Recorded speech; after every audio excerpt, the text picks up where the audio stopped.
Di video kali ini gue bakal ngasih tahu ke kalian apakah bisa orang yang jarang baca itu menjadi seorang penulis. Dan sekalian juga ya di sini gue pengen unboxing dua kotak yang isinya adalah buku dari hasil karya gue.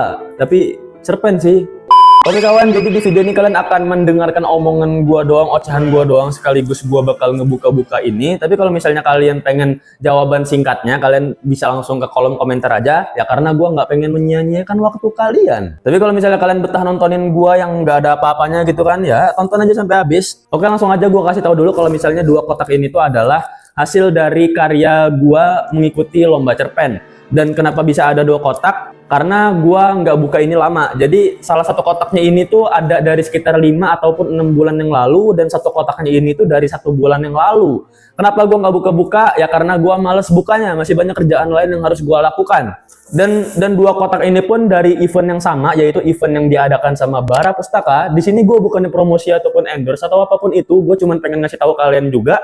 Dan saat ini Bara Pustaka juga lagi ngadain lomba yang temanya kalau nggak salah Hari Kemerdekaan, cerpen puisi juga ada. Ya ntar gue juga bakal ikutin, dan gue saranin kalian mending ikutin aja. Dan sebelum-sebelumnya juga, selain sebelum dua kotak itu, gue juga udah ada buku lain yang ini Kala Peta Merangkai Kata, yang temanya itu adalah perjalanan. Dan di sini gue juara satu bang. Oke, karena gue juara satu, jadi hasil karya gue itu tuh ada di halaman yang paling depan. Dan gue juga mendapatkan pialanya di sebelah situ ya, karena gue juara satu dan mendapatkan ini secara gratis, secara cuma-cuma. Di sini juga ada ini, ada apa nih? Ada medalinya. Gue juga dapat satu sebenarnya. Terus juga ada voucher terbit buku yang sayangnya gue sia-siakan. Harusnya gue bisa menulis sebuah novel yang emang udah lama banget gue impikan untuk menulis novel itu, yang intinya tentang perkara perusak lingkungan tapi dibalut dengan genre fantasi gitu. Gue pengen banget nulis novel semacam itu coy, nulis novel fantasi, sci-fi juga kalau nggak salah, itu termasuk genrenya, tapi ada tema yang cukup besar terhadap kehidupan kita sehari-hari, yaitu perkara lingkungan. Dan ya gue pengen nulis novelnya itu, cuman gue masih belum ada waktu dan duit buat nerbitin bukunya. Dan satu lagi juga gue ini ada nulis nih, satu lagi nih, Bilik Nostalgia kalau nggak salah, ini ceritanya tentang tema masa lalu kalau nggak salah, atau tentang kenangan gitu, gue lupa. Tapi kalau yang ini gue cuman menjadi penulis terpilih doang, jadi yang ini gue juara satu, yang ini menjadi penulis terpilih. Terus di salah satunya lagi ini penulis terbaik kalau nggak salah, terus yang satunya lagi ini penulis terpilih juga gitu. Jadi total gue ya ada 4 buku nantinya yang bakalan gue buka. Nah ini medali yang satunya lagi tuh dari buku yang satunya lagi ini. Tapi ini gue disclaimer sekali lagi ya, ini tuh bukanlah buku yang gue tulis secara sendiri semuanya, tapi ini tuh adalah apa ya, gue nulis cerpen dan orang-orang lain juga nulis cerpen, terus semua cerpennya itu dijadikan dalam satu buku. Jadi dalam buku ini kalian tuh akan menemukan banyak sekali isi-isi cerpen dari karya-karya orang lain, dan karya gue tuh hanyalah salah satu dari sekian banyaknya penulis yang ada di buku ini gitu. Kalau misalnya untuk buku yang bener-bener gue terbitin sendiri, jawabannya untuk saat ini belum ada. Tapi gue udah pengen, dan gue udah ada tulisannya sebenarnya. Cuman ya itu dia, gue belum ada waktu dan belum punya uang buat nerbitin bukunya. Oke, langsung aja ya. Sorry gue basa-basinya lama banget tadi. Ini satu kotak udah kebuka dikit, cuman gue nggak tahu kenapa udah kebuka dikit. Ini bukan gue yang buka, gue nggak tahu antara kurirnya atau siapa yang buka ini. Ya cuman sih agak aneh juga ya kalau misalnya kurirnya ngebuka. Dan langsung aja kita lihat di sini. Tada, di sini gue dapat sertifikat penulis. Di sini gue dapat sertifikat penulis. Terus gue dapat sertifikat terbitnya juga. Di buku-buku yang ini juga gue dapat ya, dapat sertifikat penulis sama sertifikat terbitnya juga. Terus juga ini dia bukunya.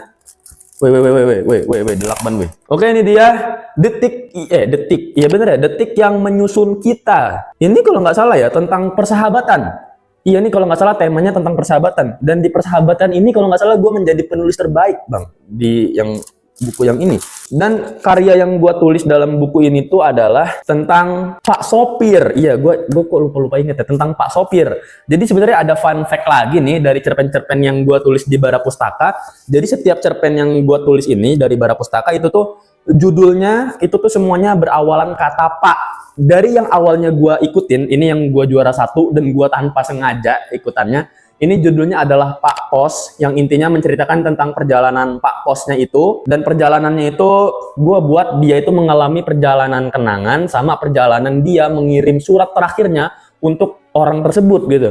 Dan ini gue juara 1 dan gue pun masih nggak nyangka kok bisa juara 1 ini bang. Terus yang ini kalau nggak salah Pak apa ya, Pak Polisi kalau nggak salah. Bukan, ini Pak Guru. Ini Pak Guru. Pak Guru yang intinya dia itu bercerita tentang perubahan zaman. Yang dulu Pak Guru itu sebagai murid, dia itu teringat tentang gurunya yang mengajari dia itu dengan sepenuh hati gitu loh. Sehingga di zaman sekarang yang kita tahu sendiri murid-muridnya itu rata-rata pada keras kepala kan ya. Yang bahkan sekarang guru pun kalau misalnya ngehukum murid, malah muridnya yang nuntut balik gurunya gitu. Ya intinya tiap tulisan yang gua memiliki pesan dalam kehidupan sosial kita di dunia nyata. Oke, ini Pak Guru, dan yang terakhir ini detik yang menyusun kita itu tentang Pak Sopir. Nah, Pak Sopir ini ceritanya itu tentang dia itu tuh dulu punya sahabat gitu. Tapi nggak ada angin, nggak ada hujan gitu ya, tanpa alasan yang jelas dia tuh harus berpisah dengan sahabatnya. Tapi pas gedenya, Pak Sopirnya ini mencari-cari apakah sahabatnya itu masih ada dengan petunjuk-petunjuk yang ada. Dan di akhir cerita, ternyata plot twist. Ini pertama kalinya gue nulis plot twist dalam sebuah cerpen. Jadi akhirnya itu plot twist, bang. Oke.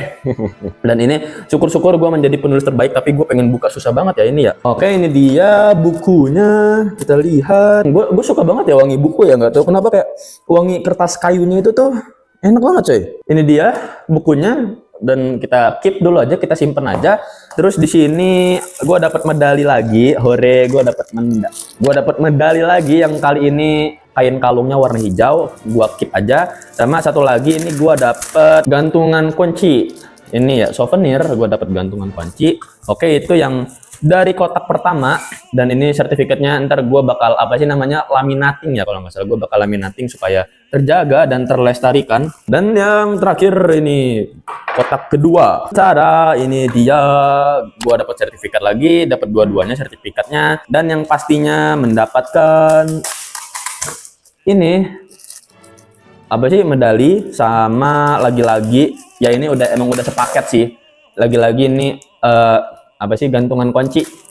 Gua keep aja. Dan ini dia bukunya, distorsi memori. Oh nggak bener, ini tentang tema trauma, tentang ngomongin perkara trauma, yang dimana dalam buku ini gua nulis dengan judul Pak Polisi. Nah ini di Pak Polisi yang ini tuh sebenarnya ceritanya simple, tentang polisi yang baik, cuman karena memang sekarang image-nya polisi itu buruk ya, gara-gara oknum, tapi oknumnya itu banyak masalahnya.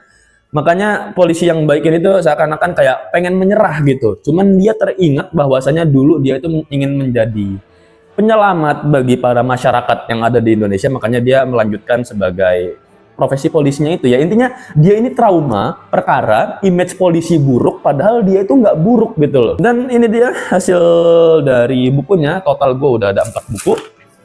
1, 2, 3, 4, dan ukurannya beda-beda coy. Yang ini yang paling besar nih, yang bilik nostalgia. Padahal yang pertama kali gua tulis tuh yang ini nih, yang tentang kalapeta merangkai kata. Oke, langsung kita ke pertanyaan, apakah bisa seorang yang malas baca buku itu menjadi seorang penulis gitu? Jawabannya adalah bisa. Kalau kata gua nih ya, menurut gua ya jawabannya bisa banget. Dan salah satu contohnya adalah yang ada di hadapan kalian sendiri. Ya, gua sebenarnya jarang baca.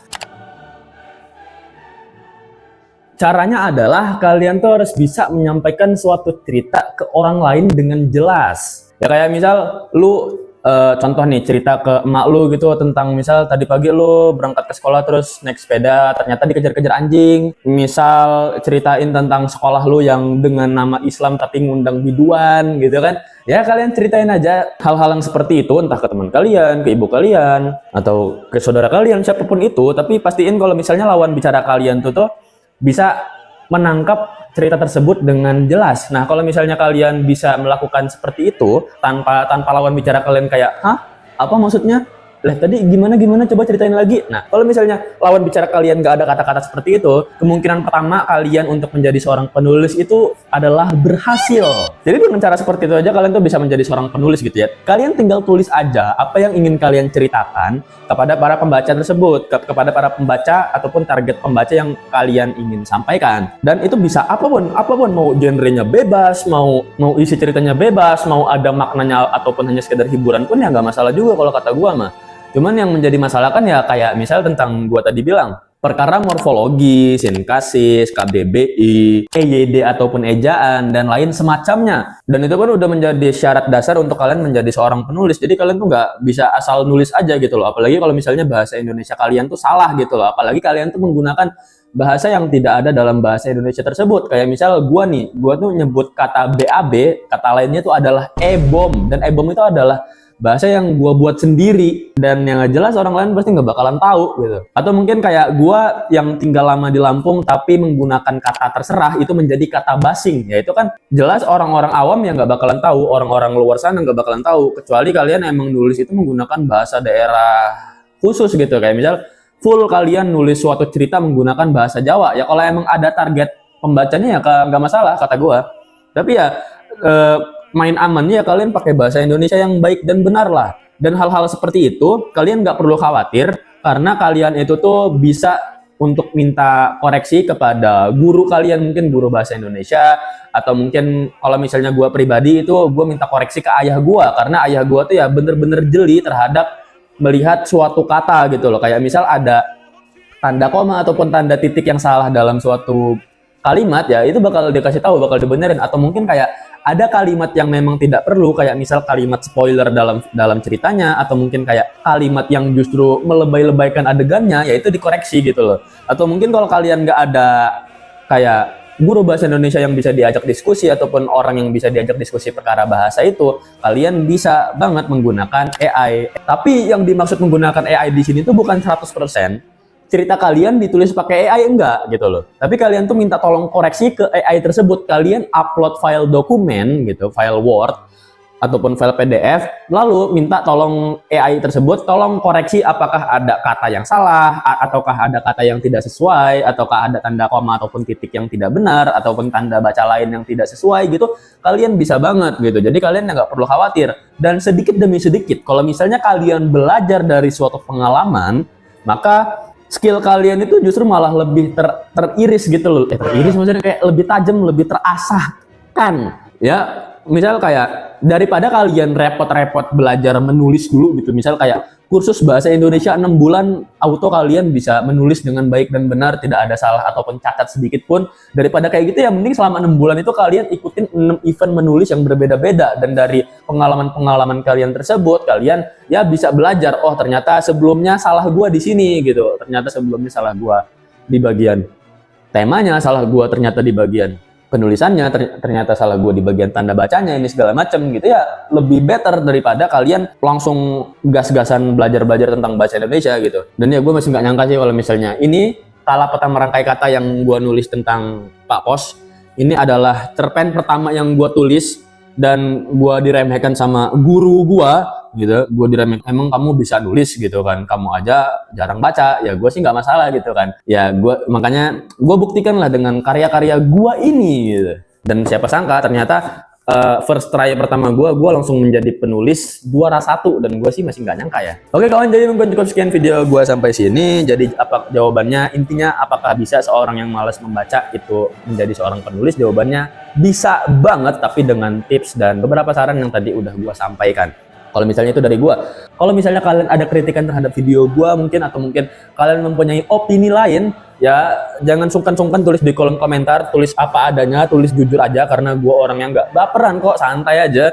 Dan ya mungkin cukup sekian video gue sampai sini. Terima kasih dan sampai jumpa. Bye bye.